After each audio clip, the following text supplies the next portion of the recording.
everyone. Today I want to do a smaller unboxing of a game that I would call a minor game. Why minor? Well, it's a licensed game. And when it came out, it had sort of middling reviews, not fantastic. But still, there is some interesting stuff to talk about with The Dark Crystal, Age of Resistance, Tactics. What is this in my pocket, in my shirt pocket here? They're getting everywhere, these little Molcar guinea pigs, everywhere. Well, you be the assistant today. You'll get another carrot.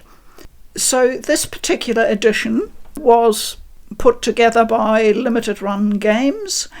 I ordered it back in December 2020 and they shipped it in September the following year, 2021, so all within the normal time frame. I did have a look inside to check that everything was okay, but only a very quick glance. I haven't inspected anything thoroughly. So finally, let's have a look at The Dark Crystal. Oh, you say, The Dark Crystal? That's a really old movie. Yes, it is. It goes back to 1982. And it's, of course, the much-loved Jim Henson movie, The Dark Crystal. So just to refresh your memory, the plot for the movie revolves around Jen, a gelfling on a quest to restore balance to the world of Thra and overthrow the ruling Skeksis by restoring a powerful broken crystal. It's a great story. And the Skeksis, which are sort of giant bird figures with huge beaks, are really quite frightening. They're really scary. So when we saw that Netflix had a new animated series coming around the Dark Crystal set in that world, well, Poodlepa and I were pretty excited. So the first episode aired in August 2019, and the story is narrated by Sigourney Weaver. We started watching the first episode, and I said to Puppeteers, I'm not quite sure whether I'm really going to get into this, it being puppets and all that. It's probably aimed primarily at children. And we sort of got used to it during the first episode and got into the story. And by the second episode, we were just completely immersed, totally gripped, completely forgot that these are puppets because the characters are so well drawn. The Puppeteers just did an amazing job. And I'll put a link in the description below to a video here on YouTube showing the Puppeteers and how they managed to bring the puppets to life, really. It's a great watch. If you're a fan of The Dark Crystal, you really want to see that. So, The Dark Crystal, Age of Resistance, was produced by Netflix in cooperation with Jim Henson, and it is a prequel to the original story of the old 1982 movie. That already tells you that they probably had quite big plans for developing the storyline, starting with a prequel and then maybe carrying on. I mean, there was huge potential there, I would say. We watched the series right through in one go. We just couldn't stop. When the last episode and the credits rolled, we thought there has to be a season 2 of this. It's impossible. This is just so brilliant. The critics were raving. It got great reviews. But in September 2020, Netflix announced that there would be no further seasons. The Dark Crystal animated series was canned. Well, we couldn't believe it. They cited very high production costs, and as we all know, the dollar is the bottom line, of course, with Netflix, as with any other streaming provider and production company. But it was a huge disappointment. I'm a bit surprised about how this limited edition turned out. We'll have a look in a moment. So the game itself came out digitally in February 2020 for all major consoles and for PC. So I'll obviously now try and play a good chunk of the PS4 version so I can give you my first impression. I can only say that when I started it up on the Xbox, I thought, oh, this looks quite nice. And then when the gameplay started, I immediately thought this would be ideal to introduce children to turn-based tactics games. It was fairly simple, but not simplistic, and well-structured, good tutorial. I thought it would be great for children, or for children and adults playing together. So I think the game has definitely a place for a very specific purpose, and parents might want to look at it for that reason, especially if their children are big fans of the Dark Crystal and the characters. So let's dive into the box.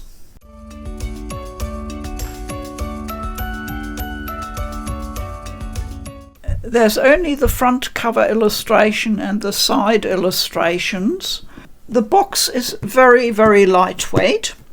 And while it's reasonable cardboard, it's not super strong on the bottom, but that doesn't seem to matter due to the lightweight.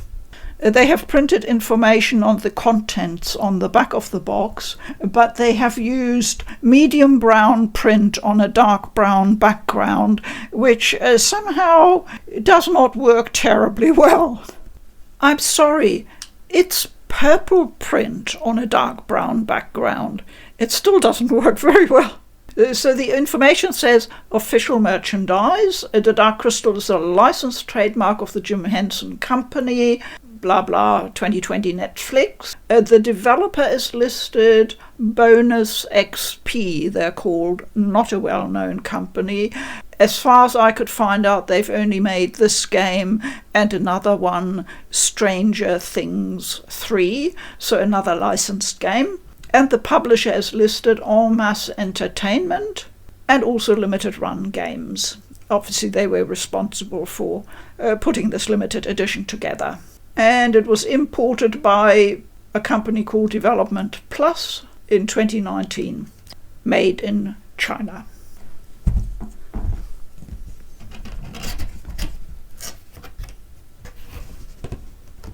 So there we are. It's all very well laid out. There is a plastic moulded insert keeping everything in place. Very good idea. And of course, first up the game. I'll just open the cellophane.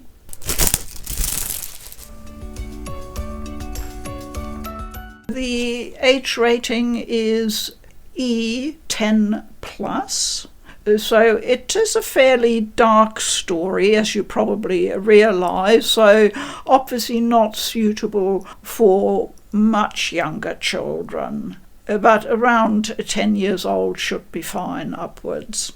And the back cover says, lead fledgling resistance of Gelfling against their oppressive overlords, the Skeksis. Across more than 50 unique turn-based RPG battles, along the way you will recruit and customize new allies by assigning them jobs, modifying their abilities and outfitting them with equipment to ensure victory.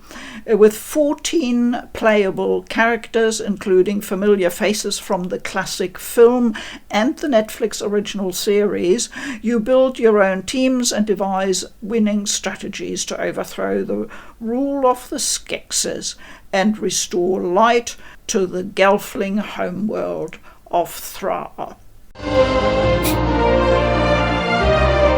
Let's have a look at the start of the game. It begins with a comic book style story background. I don't think this is a great way of starting off a game that is supposed to appeal very much to the younger age group. And the illustrations are actually not that well done, I think. So, a bit of a weak opening. What must we do? Dream fast. Share your memories.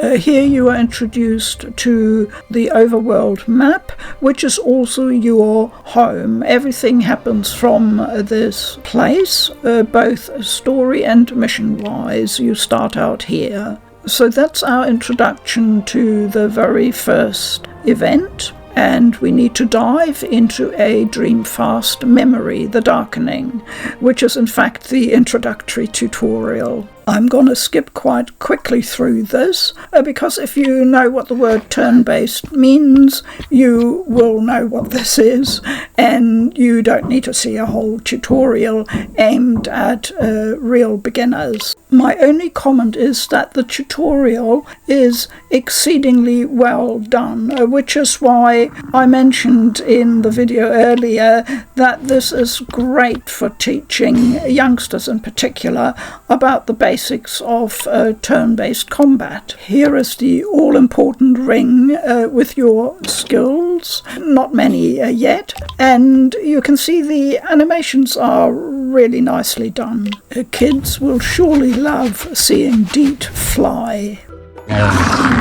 The one issue with the combat, you can see it already here in the tutorial, is that it's pretty slow overall.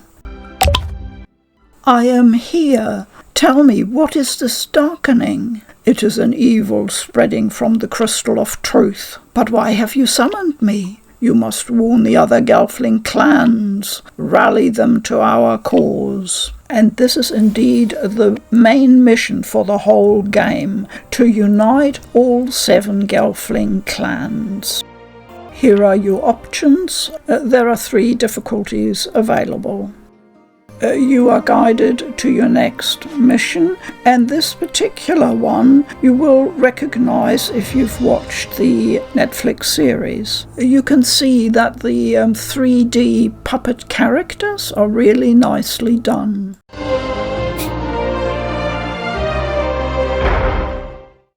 Well, as you can tell from that description, as I said previously, ideal for children and adults who love the Dark Crystal world and the characters, and who enjoy some turn-based RPG gameplay or would like to learn it.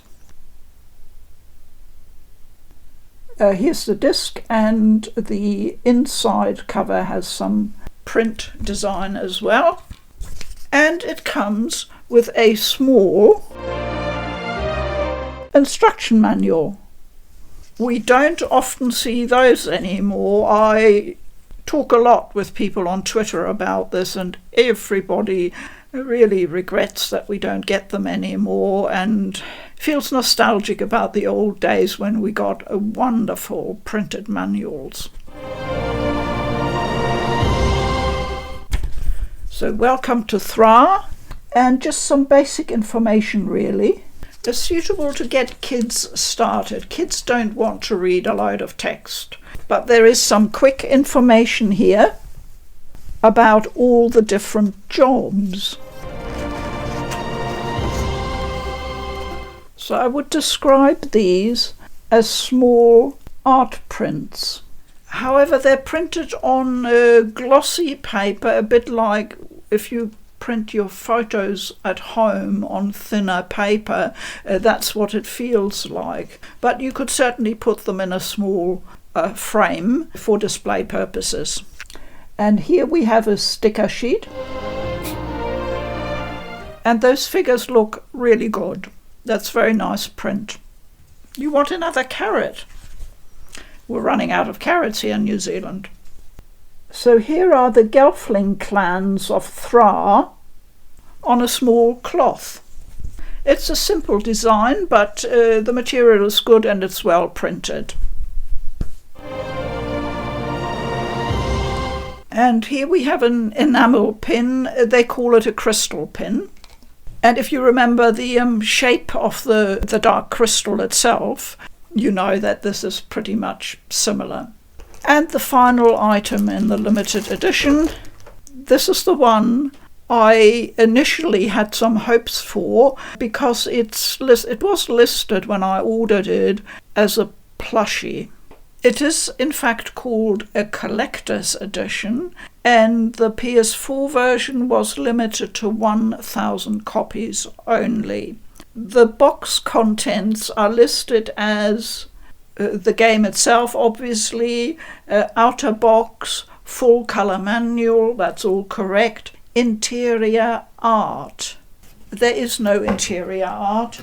I suspect this may have fallen a victim to, production costs and so on. That's the only thing that's missing from the actual description. All the other items are there.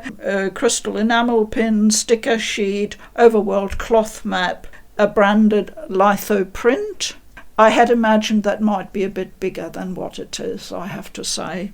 And what is described as an adorable Fizzgig plush.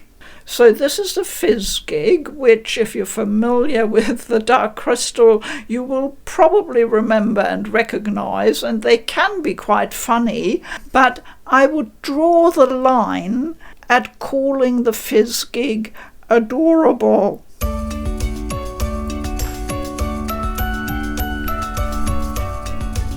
He does have a wee tail and a very toothy grin. Maybe falls more under the category, I think in Japan they have what's called ugly kawaii, so I would think that's more like that. It's not a plushie I think I'd ever get hugely attached to, not like my other ones. This was the unboxing of Dark Crystal Age of Resistance Tactics, a game that's probably flown under the radar for many reasons.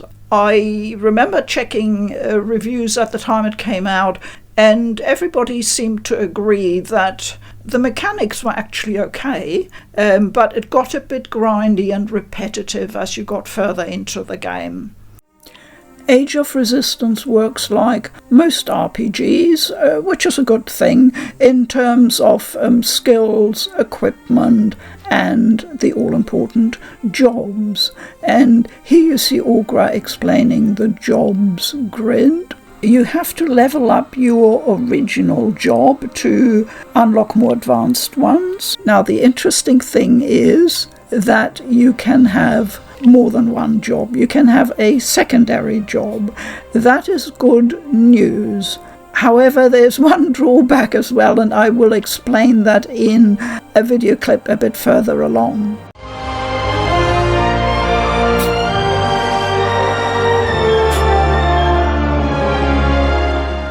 So here are the abilities. It's pretty straightforward, and you equip obviously the ones you find most useful. At this very early stage there aren't many, so it's not really an issue.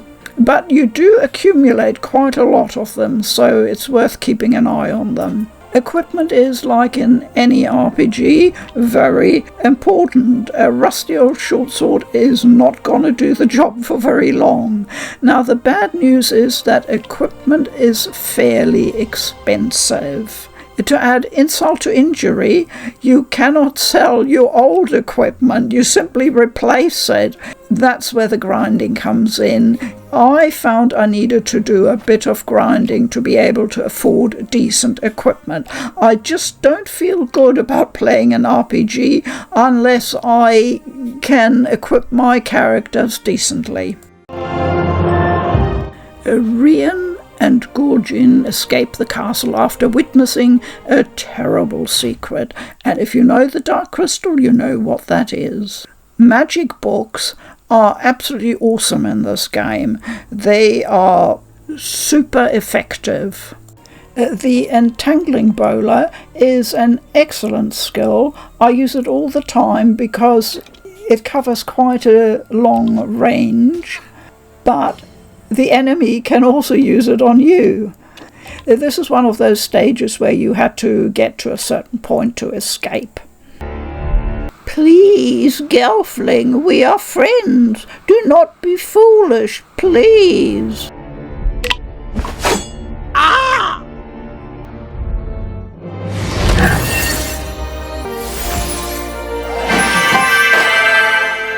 60 pearls just ain't enough to buy anything much. Grumble, grumble.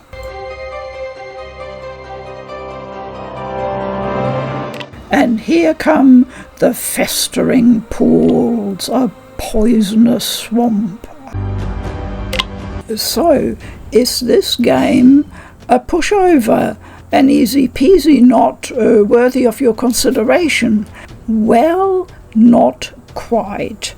Here is a stage, still fairly early on in the game, where you are in a poison swamp, and status afflictions are very common.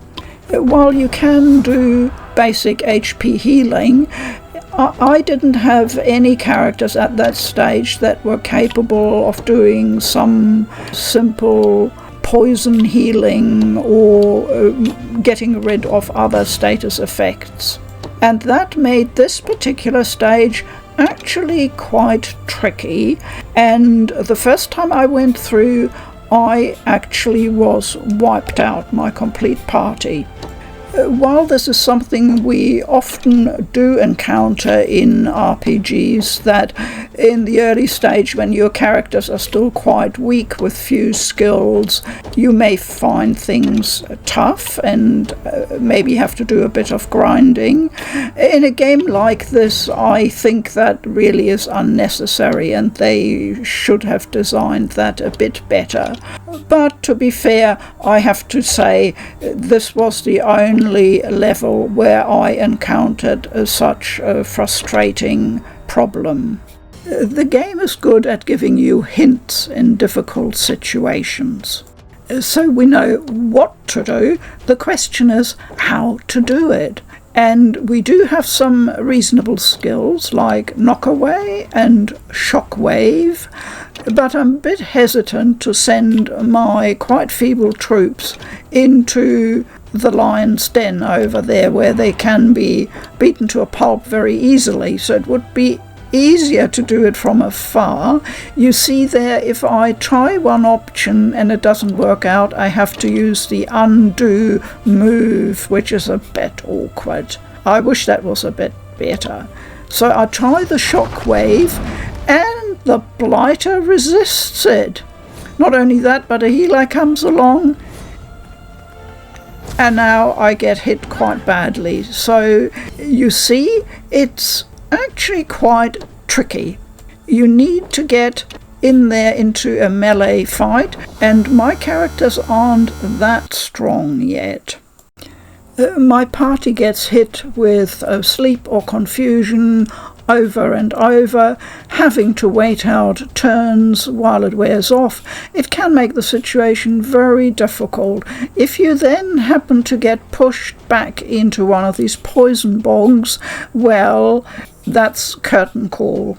So what was the solution? Well, obviously I'm finding a better strategy or tactics to cope with the hunter, but I also went and did a little bit of grinding, and beefing up just another level can make quite a difference in this game.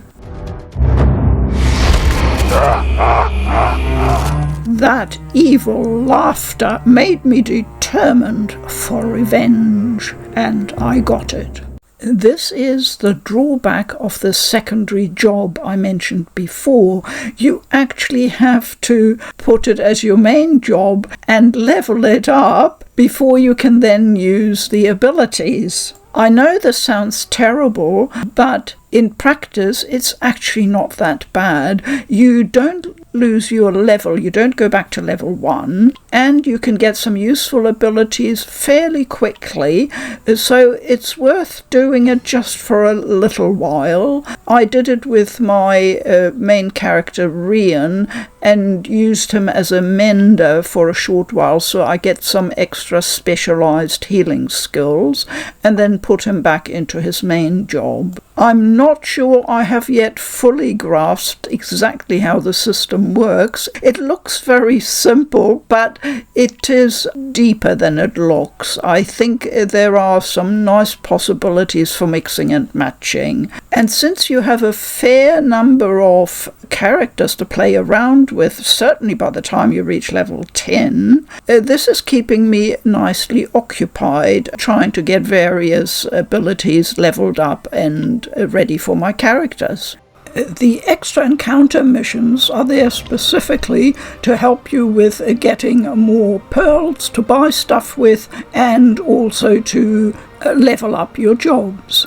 Now, the stage you see here is a library. The mission is to obtain 5 books and for Bria not to die. I found it pretty easy because by that stage I had good levels, good skills, and knew my way around the game better. The stages where you fight your missions are actually really varied. I'm enjoying having a completely different setting or scene for each combat objective. So as you can see, I'm still at a fairly early stage, only around level 5-6, but the game has already opened up significantly and consequently is a lot more fun to play now. So it's really a matter, I think, of getting through the initial stages.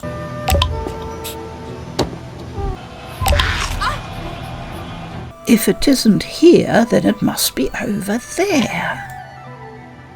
Bria, what have you done? I just wanted to know more about the Skeksis. And, well, things got out of hand. Oh, Bria, Mother will send you to the Order of Lesser Service for sure this time. Still only 60 pearls. That's miserly. What is this place? It looks like some sort of puzzle. There is text here. Thra's true balance will be found when natural order is sound. 7 pillars, 1 for each of the 7 Gelfling clans. There's a lever beside each pillar. Is there an order? Be careful, that darkened Nurlock looks strong. It would be folly to fight it. This is what I call a non-frustration puzzle. It is very easy to solve, suitable also for younger children. I like the fact that each stage has some kind of strategic element incorporated. There are certain restraints within which you have to operate. It adds some extra interest that I find appealing.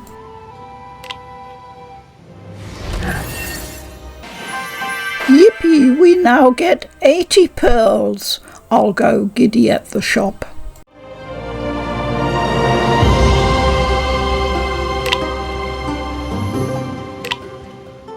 Here we have a desert stage which poses its own specific problems. As you can see, there is a dreadful wind blasting along the desert, and the direction changes at times. Yes, you will be familiar with that if you've played a lot of RPGs. Depending on which direction the wind comes from, you'll be pushed one way or the other. It can be most annoying. You have to prepare for when the onslaught comes. By now, I already have quite a large party.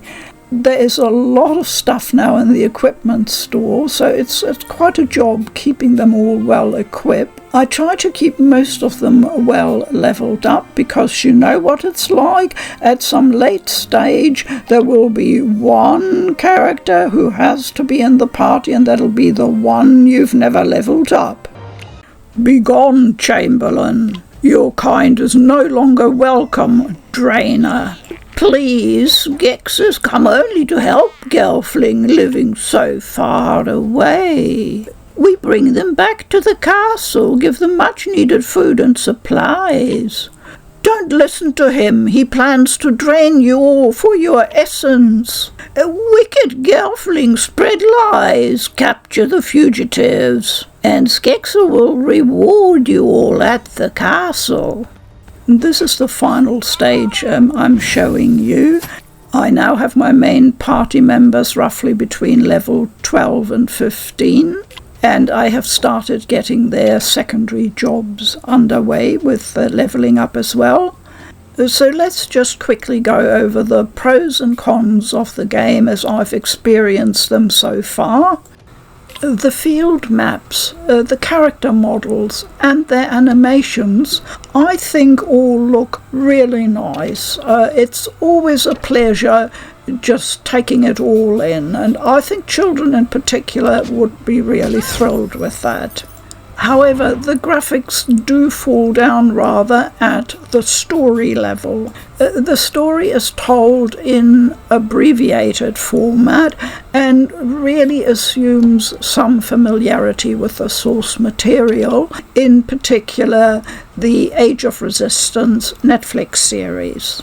What's more, the story elements are often only presented in a storyboard format, which is not of the same quality as the rest of the game, in my opinion.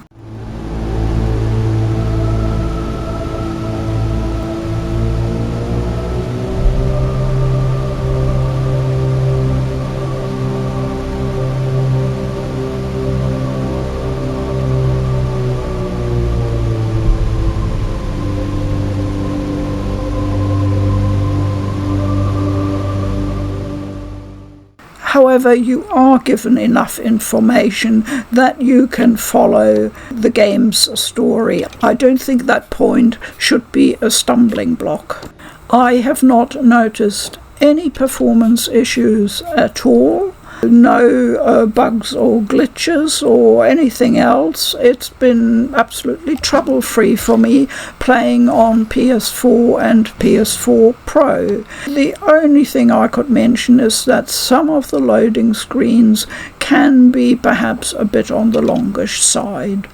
The style of the user interface is kept pretty simple with big, bold icons suitable for a younger age group. I don't mind at all, because for once it means in a tactics game I don't have to peer at the screen to read tiny text and menu entries. The shop design leaves a bit to be desired. It's probably too simple and just takes too long to scroll through, and not being able to sell anything is a bit of a downer. But overall, I have to commend the developers for putting enough pertinent information right there on the combat map, obviating the need for tedious tutorial entries. All the info you need is right there. That's how things should be, in my opinion, in a tactics game, and it's very well executed here. I don't like to pronounce on soundtracks because I'm half deaf and I just don't hear everything, but from what I could hear, it sounded very pleasant. However, I think most people would probably say that there should be a greater variety of soundtracks available. From a bit of a rather rough and basic beginning, this game surprised me by blossoming a bit. The gameplay is solid. It can be slightly cumbersome at times, but those of you who play tactics games regularly will know that most of them require a fair amount of patience and going backwards and forwards with the placement and the strategy. The evolution of the characters and their skill types and levels is engaging. This has turned into a game that I return to at regular intervals for an enjoyable session or two, and I look forward to an increasing toughness level towards the end of the game. Let us enjoy the defeat of the Chamberlain here. Gelfling will regret this.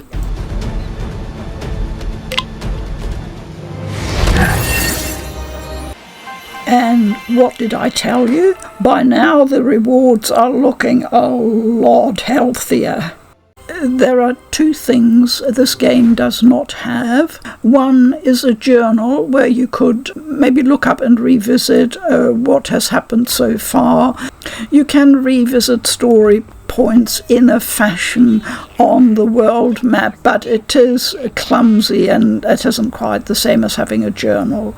The second omission is that there are no items at all in this game. No healing potions, nothing. At first I was a bit taken aback, but now that I know the game a bit better, it is trying to get you to do everything via the skills and the equipment. And it works. Having potions and the like would probably make it too easy. This way you're forced constantly to think in terms of your strategy and your skills. Most reviewers have highlighted excessive grinding as an issue. Well, I beg to differ, at least a little bit. Yes, in the beginning I did find it a tad annoying that I had to do some grinding. You don't have many options at that stage and you really just want to get on with the story. But as I mentioned before, this issue does dissipate as you get more into the game. From about level 5 onwards, it gets a lot better, and by the time you reach level 10, I really found it not to be much of an issue at all. I certainly would not recommend playing on hard difficulty unless you want to drag out the map encounters and grind like mad. This game is not in the same league of depth and complexity as Final Fantasy Tactics or Triangle Strategy. It's not meant to be. Age of Resistance provides a heap of extra missions you can do to improve all sorts of stats. The great thing is that they're all different. There is true variety here. You're not re-grinding the same old maps. I enjoy doing the extra missions, and they're really helpful for developing your secondary jobs, which then is a boon for your combat ability in the more demanding mission maps. For comparison, I'm currently also playing Fell Seal, a tactics game where grinding is definitely required at certain points. It's handled well in that the enemy's stats are scaled to your current stats, providing meaningful improvement, but you are returning to the same few maps over and over for grinding. The enemies do change, but the map layout is of course the same. I don't like excessive grinding either. There are very few games where I would tolerate that. My overall thought on grinding is that it's to some extent a necessary part of RPGs. It's built into the DNA of classic RPGs. Modern RPGs try to streamline this process, quite rightly, but I think there will always be a place for what I call positive grinding. Let me know your thoughts on this issue, please. At the stage of the game that I'm at, I feel that Age of Resistance gets the balance about right. I'm certainly comfortable with it. Whether later on, as things get more difficult, the grind factor increases, I can't of course say yet, but I'm pretty hopeful that they will maintain the pacing between pushing the story forward and extra missions. I want to finish with a bit of a fun detail. Hup the Podling is quite an outstanding fighter. Do not underestimate him. He's very strong. He does not have the typical skills diagram of the other party members. It's simplified, but he's got a very different skill set. He can have a cooking ability or a tamer, and I've used that one, and calling up some monsters has actually been useful. He can become a potion master or a musician as well, and they're all really enjoyable abilities to learn and employ.